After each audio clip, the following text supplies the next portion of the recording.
নমস্কার। রম্য গল্পমালায় সকল শ্রোতা বন্ধুদের জানাই স্বাগত। আপনাদের সাথে আমি রম্য মাইতি। আজ শোনাতে চলেছি প্রখ্যাত সাহিত্যিক শক্তিপদ রাজগুরুর লেখা ছোট গল্প জয় বাবা ভোলানাথ, অঙ্কনে দিলীপ দাস। শোনাতে চলেছি আজকের গল্প জয় বাবা ভোলানাথ। পুকুরের ধারে কাঠা 5 জমি আর একটা বেলগাছ, তাই নিয়েই এত ঝামেলা। এই জমিতে ফসলও হয় না, উঁচু নিরস জমি। গ্রামের লোকের ইচ্ছা ওই বেলগাছের নিচে বাবা ভোলানাথের একটা মন্দির করবে। গ্রামে শিব মন্দির নেই, গ্রামের মঙ্গলের জন্যই বাবাকে প্রতিষ্ঠা করবে। কিন্তু বাদশাতে আরেক ভোলানাথ। আমাদের গাঁয়ে শিব মন্দির না থাকলেও ভোলানাথের অভাব নেই।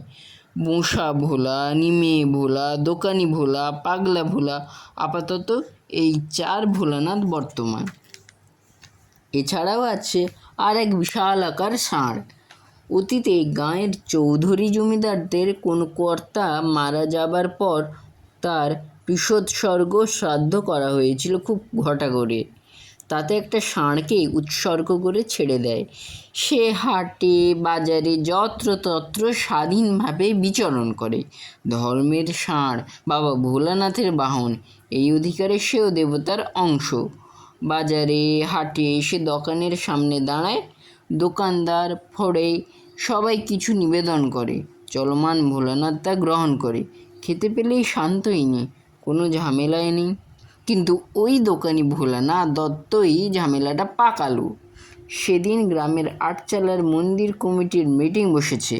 গ্রামের প্রবীণরা রয়েছেন।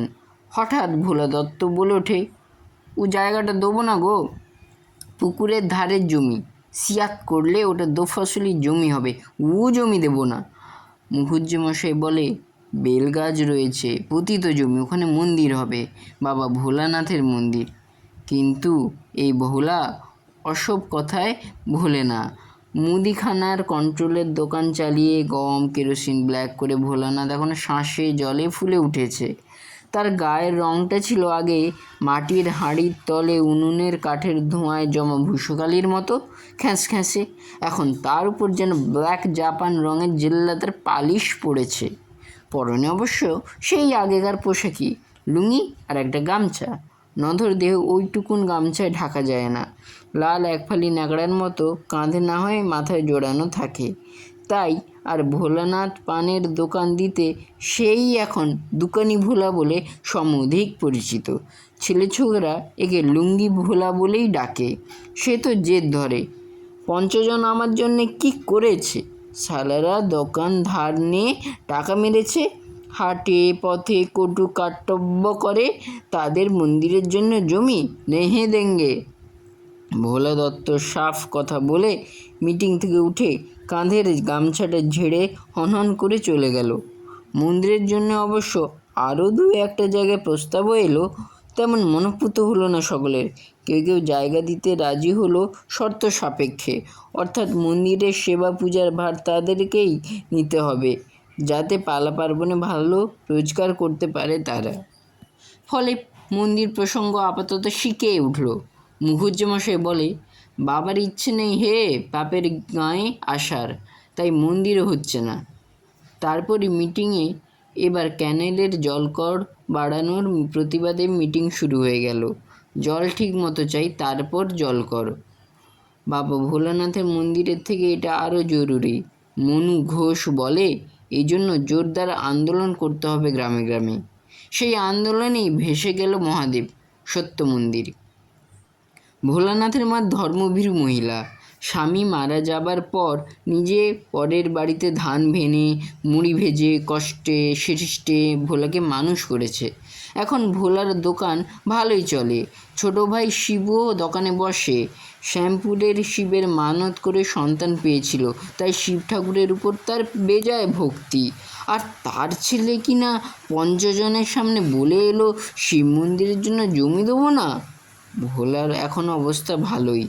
দোকান থেকে 8-10 বিঘে সরেস জমি করেছে, নিজের হাল চাষও করে। নদীর ধারে এক লপ্তে 4 বিঘের আগবাড়ি দেখার মতো, যেন জঙ্গল। মাইক বিয়ে থা দিয়েছে ভোলার, বাড়ন্ত সংসার। মা বলে, হ্যাঁ রে, পুকুরের ধারের ডাঙাটা দে, বাবার মন্দির হবে বেলতলায়, লোকে বলেছে। ভোলা বলে, খেপেছ? মন্দির হবে না ছাই, জমিটাই চলে যাবে। মন্দির হয়নি। গ্রামের লোকও থেমে গেছে। এখন ভোট নিয়ে মেতেছে তারা। ভোলানাথ অবশ্য নিজের কাজ, দোকান, চাষবাস নিয়েই ব্যস্ত। নিজেই মাঠে ঘোরে, চাষবাসের তদারক করে। এবার নদীর ধারে বিঘে তিনেক জায়গায় আলুর চাষ করবে, তাই নিয়েই ব্যস্ত। আলু চাষের অনেক ঝামেলা। বেশ সরেস জাতের আলুর বীজ লাগিয়েছে ভোলা। সকালে সেদিন বাড়ি থেকে বের হয়েছে। পরনে সেদিনের হাটে ব্যাপারীর কাছে দরদাম করে কেনা একটা বেশ ঘন লাল রঙের লুঙ্গি। মিশকালো দেহে ওই লাল লুঙ্গি দারুণ খুলেছে। আর সেই 1.5 হাতি গামছা নিয়েই মাঠে ঘুরতে ঘুরতে নদীর ধারে আগবাড়ির দিকে গেছে। আখের ক্ষেতে বেশি নজর দিতে হয়, কারণ যাতায়াতের আলপথে মানুষজন পটাপট আখ ভেঙে নিয়ে যায়। তাছাড়া শিয়ালের উপদ্রবও আছে। না রাখলে এমন সুপুষ্ট আখগুলোকে শেষ করে দেবে মানুষে আর শিয়ালে। তাই ভোলানাথ সময়ে অসময়ে ওদিক যায়। এখন মাঠের লোকজন এখানে ওখানে চাষ করছে, কেউ আলুর ক্ষেতে জল দিচ্ছে। এদিকটা একটু নির্জন। ভোলানাথ লাল লুঙ্গি পরে আর লাল গামছা দোলাতে দোলাতে এদিকেই আসছে। তারপরই যা দেখে তাতে তার শরীরের রক্ত মাথায় উঠে পড়ে। সেই বিশালাকার ধর্মের ষাঁড়টা মাঠে ঘুরতে ঘুরতে এসে তার লকলকে আলুর ক্ষেতে নেমেছে। সার, খোল আর সময় মতো সেচ পেয়ে তার ক্ষেতে সবুজ সতেজ আলুর গাছগুলো গজিয়েছে। ভোলানাথ এর মধ্যে ভেলি বেঁধে নদীর থেকে পাল করে জল তুলে সেচ দিয়েছে। সেই লকলকে আলুর গাছগুলো খাচ্ছে মশ মশ করে। ওই এঁড়েটা আর শিং দিয়ে নরম ভেলিগুলোকে খুঁড়ে বেশ খানিকটা জায়গায় গাছগুলোকে উপড়ে ফেলেছে। এই এই ভোলানাথের লাল লুঙ্গি হাওয়ায় উঠছে বেলুনের মতো। 2 হাতে মাটির ঢিল তুলে ছুঁড়ছে এঁড়েটার দিকে। আরও কাছ থেকে মেরে ওটাকে ক্ষেত থেকে তাড়াতে চাইছে। ষণ্ড মহারাজ তার এই অধিকারে হঠাৎ বাধা পেয়ে বেশ চটেই ওঠে। চোখ তুলে দেখে সামনে ওই লাল টকটকে লুঙ্গি পরা ভোলানাথকে। ঢিল হাতে এগিয়ে আসছে। 2-4টে ঢিল এর মধ্যে ষণ্ড মহারাজের মাথায় গায়েও আঘাত লেগেছে। লাল রংটাই ষাঁড়টার কাছে ভীষণ বিরক্তিকর। ও এবার শিং বাগিয়ে তেড়ে আসে ভোলানাথের দিকে বীর বিক্রমে। ভোলানাথ ভাবতেই পারেনি যে ষাঁড়টা এভাবে তাকে তেড়ে আসবে। বীর দর্পে এতটা কাছে আসা উচিত হয়নি। জমিতে উঁচু নিচু মাটির ভেলি তোলা, দৌড়াবারও উপায় নেই। ওদিকে ষাঁড়টাও কাছে এসে গেছে। প্রাণ ভয়ে ভেলো এবার লাফ দিয়েছে এদিকে সরে যাবার জন্য। প্রাণে বেঁচেছে ওপাশে ছিটকে পড়ে।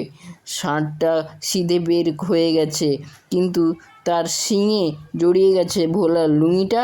আর ষাঁড়টাও শিং মুক্ত করার জন্য হেঁচকা টান মারতে লুঙ্গিটাই ভোলার নধর ভুঁড়ি থেকে খুলে ষাঁড়ের শিঙে জড়িয়ে গেছে। ভোলানাথ আবিষ্কার করে প্রাণ বাঁচিয়েছে সত্যি, কিন্তু লজ্জা বাঁচাবার মতো কিছু আর পরনে নেই। এমন বিপদে কদাপিও পড়েনি ভোলা। মাথার গামছাটা খুলে পরার চেষ্টা করে, কিন্তু বেশি পয়সা খরচ করে গামছাও কেনে না সে। হরু ঠাকুরের কাছে 1 টাকা দরে কেনায় এইটুকু গামছা। তাতে তার বিশাল উদরই বেষ্টন করা যায় না। কৌপিন হতে পারে মাত্র কোনো মতে। এতটা পথ ভেঙে গ্রামের মধ্যে দিয়ে এভাবে যাওয়া অসম্ভব। এখানেও এভাবে থাকলে কারো নজরে পড়ে যাবে। ভোলা শেষ অবধি ওর ঘন আখ ক্ষেতের মধ্যেই ঢুকে ঘন পাতার আড়ালে বসে হাঁপাতে থাকে। এখানে কেউ তাকে দেখতে পাবে না। বেলা বাড়ছে, দোকান বাজার বসবে। আজ আবার হাটবার, দোকানে ভালো কেনা বেচা হয়। ভোলার দেখা নেই। ছোট ভাই শিবু সুধয় মাকে, দাদা কি আজ মাল আনতে কাটোয়া গেল? মাঝে মাঝে ভোলা ভোরের বাস ধরার জন্য বের হয়ে যায়। মহাজনের 8-10 হাজার টাকাও সঙ্গে থাকে। কাউকে কিছু বলেও যায় না। মা বলে, তা তো জানি না। বউ বলে, দেখলাম ভোরে বেরিয়ে গেল। কোথায় গেল? এমন সময় পাশের বাড়ির দাশু ভিন গাঁয়ের কোনো আত্মীয়ের বাড়ি থেকে সাইকেলে ফিরছিল। সে দেখে নদীর কাছাকাছি রাস্তার ধারে পড়ে আছে ভোলার ওই লাল রঙের লুঙ্গিটা। ওই লুঙ্গি সেও চেনে, তবে এখন সেটা আর অক্ষত অবস্থায় নেই।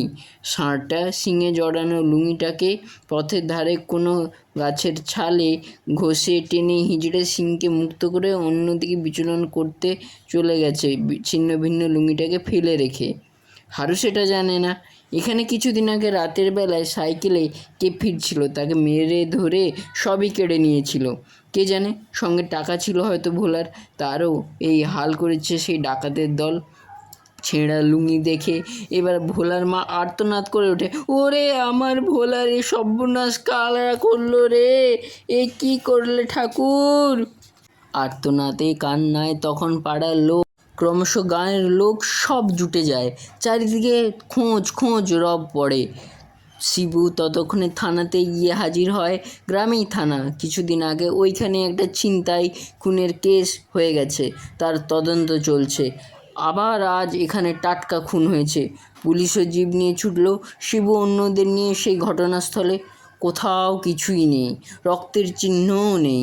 মাঠের লোকজনও কিছু জানে না। ওদিকে একটা আম গাছের ছায়ায় বসে ষাঁড়টা নিশ্চিন্তে জাবর কাটছে। নিরাসক্ত চাহনিতে পুলিশ লোকজনদের দেখে মাত্র সে। বাড়িতেও পুলিশ আসে, জনে জনে জেরা করে বাড়িতে ঝগড়া হয়েছিল কিনা, গ্রামের কারোর সঙ্গে শত্রুতা আছে কিনা, নানা কথাই ওঠে। ভোলার মা কেঁদেই চলেছে, ওরে কোথায় গেলি রে ভোলা, কোন শত্রুর তোর সর্বনাশ করলো রে, দ্বারকা বাবু, আমার ভোলা কোথায় গেল গো, ওরে ভোলা রে। দ্বারকা বাবু বললেন, তদন্ত করছি। কে আসছিল গঙ্গার ধারের শহর থেকে সেও বলে। শ্মশানের দিকে একটা লাশ নিয়ে যাচ্ছিল কিছু লোক, শুধু বললে ভোলা চলে গেল। খবরটা ছড়িয়ে পড়ে বিদ্যুৎ গতিতে। টাকার জন্য কারা ভোলাকে খুন করে লাশ পুড়িয়ে প্রমাণ লোপ করতে গেছে।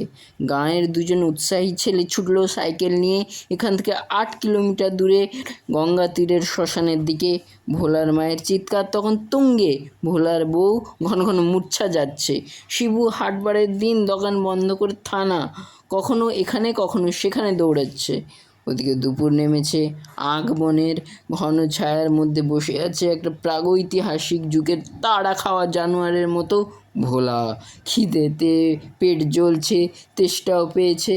আর আখ গাছের হারালো পাতায় নধর আদুর গা কেটে কুটে একসা হয়ে গেছে। নড়াচড়া করলেই পাতাগুলো গায়ে লাগছে, চিড়ে যায় সারা দেহ। ঘামছে, নোনতা ঘাম ওই কাটা জায়গায় পড়ে সর্বাঙ্গে জ্বালা ধরায়। আবার গোদের ওপর বিস্ফোরণ মতো হয়েছে লাল পিঁপড়ের দল। আখ খেতে সেই লাল পিঁপড়েগুলো এবার নতুন শিকার পেয়ে তাকে বেশ গুছিয়ে অ্যাটাক করেছে। ছটপট করছে ভোলা খিদে তেষ্টায়, পাতা কাটার গায়ের জ্বলুনিতে আর পিঁপড়ের কামড়ে। কিন্তু বের হওয়ার উপায় নেই দেখে মাঠের এদিক ওদিক লোকজন কাজ করছে। ওদিকে রাখাল ছেলেগুলো নদীর ধারে গাছের ছায়ায় গরুগুলোকে ছেড়ে দিয়ে নিজেরা খেলা করছে। বের হলে কেলেঙ্কারির আর কিছু বাকি থাকবে না। ক্ষেতের গভীরে পড়ে পড়ে ছটপট করে ভোলা। এমন বিপদে সে কখনো পড়েনি। ব্যাটা ষাঁড়টা এমন কাণ্ড বাঁধাবে তা স্বপ্নেও ভাবেনি ভোলানাথ। গ্রামে তখন হই হই কাণ্ড বেঁধেছে। গ্রামের তরুণ সংঘ সারা গ্রামের ছেলে মেয়ে বুড়ো বুড়িদের নিয়ে পুলিশি অব্যবস্থার বিরুদ্ধে থানা অবরোধ করছে। ওদিকে কিছু লোক করেছে রাস্তা অবরোধ। তুমুল স্লোগান চলেছে, অরাজকতা চলতে দিচ্ছি না, দেব না, ভোলানাথের হত্যাকারীদের শাস্তি চাই, শাস্তি চাই।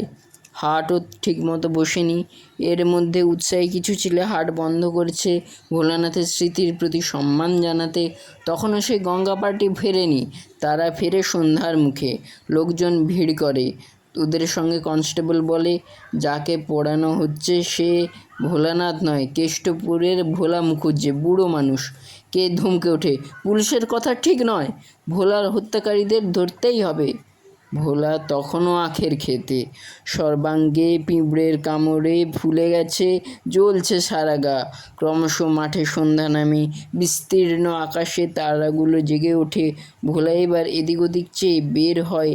নদীর জলে নেমে চোঁ চোঁ করে জল খেয়ে মুখে চোখে জল দিয়ে কিছুটা ধাতস্থ হয়। খিদেও পেয়েছে।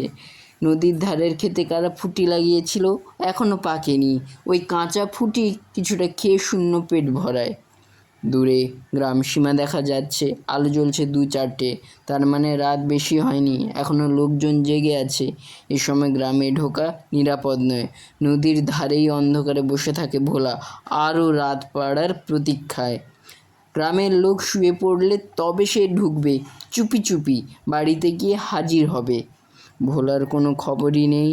শহরে মহাজনের ওখানেও যায়নি, সে খবরও এসেছে। দিন কেটে গেল, রাত নামলো, ভোলার কোনো খবরই নেই। মা বউ এবার বুঝেছে তাদের চরম সর্বনাশই হয়ে গেছে। কান্না আর থামে না। নিশুতি রাত, সারা গ্রামে একটা শোক আতঙ্কের ছায়া নেমেছে। জলজ্যান্ত মানুষকে তাদের গ্রামের আশেপাশেই খুন করা হয়েছে। খুনির দল আবার কাকে শেষ করে কে জানে। গ্রামের মানুষরাও এবার ভাবনায় পড়েছে। তবু রাতের ক্লান্তি নামে, চারিদিকে নিস্তব্ধ। ভোলার মা বউ তখনও দাওয়ায় আচ্ছন্নের মতো বসে আছে। হঠাৎ অন্ধকারে ছায়া মূর্তিকে দেখে ভোলার বউ চিৎকার করে ওঠে, মা, মা গো, ভূত ভূত। কে যেন নড়ছে উঠোনে ঝোপের কাছে। ভোলার মাও চিৎকার করে ওঠে, ভূত ভূত, ওরে বাবা রে। পড়শিরাও জেগে ওঠে। কে বলে ভূত নয়, সেই খুনির দল এবার বাড়ি লুট করতে এসেছে। চোর ডাকাত, চোর ডাকাত। সারা পাড়ার মানুষ জেগে ওঠে। লাঠি, কাটারি, বাঁশ যে যা পেয়েছে হাতে নিয়ে এবার তাড়া করে, মার মার বেটাদের। ভোলা অন্ধকারে চুপিসারে বাড়িতে ঢুকে বউকে কি বলতে গেছিল, তারপরই এই কাণ্ড। এবার চারিদিক থেকে মানুষজন ছুটে আসছে মারমুখী হয়ে। ভোলা ভাবতেই পারেনি এদিকে এত কাণ্ড ঘটে গেছে। কোমরে সেই লাল গামছার ফালি, যে ভয় করেছিল সেইটাই ঘটতে চলেছে। এই অবস্থায় তাকে দেখলে আর গ্রামে টেকা যাবে না। ভোলা এবার অন্ধকারে কচু বন বাদার ভেদ করে ছুটে গিয়ে বাড়ির পেছনে কচুরি পানা ভর্তি ডোবাতেই পড়ে। টর্চ জ্বলেছে। কে বলে, ওই ডোবাতেই নেমেছে, ডোবা ঘিরে ফেল, তোল বেটাদের। ভোলা ঘন কচুরি পানার মধ্যে গা ঢাকা দিতে যায়। সর্বাঙ্গ আখপাটার কাঁটা আর সেই পচা জল হালসে ভর্তি চুলকাচ্ছে সর্বাঙ্গ। তার উপর দুমদাম আধলা ইটও পড়ছে। ডোবা ঘিরে মানুষের জটলা। শেষ অবধি ভোলা এবার চিৎকার করে, বেরো না গো, আমি ভোলা গো। ভোলা, ওরে বাবারে, কে ওর গলাটা চিনে বলে, এই থাম তো, মনে হচ্ছে লুঙ্গি ভোলার গলা। ভোলা বলে, আমি গো, উঠে আয়, হুকুম হয়। কিন্তু ভোলার সেই সামান্যতম কটি বস্ত্র তখন দৌড় ঝাঁপে কোথায় খুলে পড়েছে। ভোলা বলে, একখান গামছা টামছা দাও বিশু খুঁড়ো। ভোলার মা শিবুও এসে পড়ে। শেষ অবধি গামছা পরা অবস্থায় ভোলানাথ ডোবা থেকে উঠে আসে। মাথায় একটা কচুরি পানার ঝাড় যেন রাজমুকুটের মতো শোভা পাচ্ছে। ওখানে গেলি কী করে, কে জেরা করে। হাঁপাচ্ছে ভোলা, সে ঢেক কথা গো, এখন হালুসের ঠেলায় চুলকে মলাম, মা খানিক সর্ষের তেল দে, মেখে চুলকানি থামাই, ওরে বাবা। ভোলানাথ উঠানে পড়ে কাতরাতে থাকে। ভোলার মা ছেলেকে রাত দুপুরে তেল মাখিয়ে সুস্থ করে কোনো মতে বলে, ওরে বাবা, ভোলানাথের দয়াতেই আবার ফিরে এসেছিস বাবা। এসব বাবা ভোলানাথেরই দয়া। জয় বাবা ভোলানাথ। ভোলাও বুঝেছে বাবার বাহনই যেন বাবার নির্দেশেই তাকে শাস্তি দিয়েছে এইভাবে। ভোলানাথ এরপর মন্দিরের জায়গা দিতে আর অমত করেনি। সেই বেলতলায় বাবার মন্দির গড়ে ওঠে। বাবা ভোলানাথ নাকি খুবই জাগ্রত। কেমন লাগলো আজকের গল্প কমেন্ট বক্সে অবশ্যই লিখে জানান। গল্পটি ভালো লাগলে লাইক এবং শেয়ার করে দিন এবং পরবর্তীকালে নিত্য নতুন নানা স্বাদের গল্প পেতে এখনই আমার চ্যানেলটি সাবস্ক্রাইব করে আমার পাশে থাকুন। ধন্যবাদ।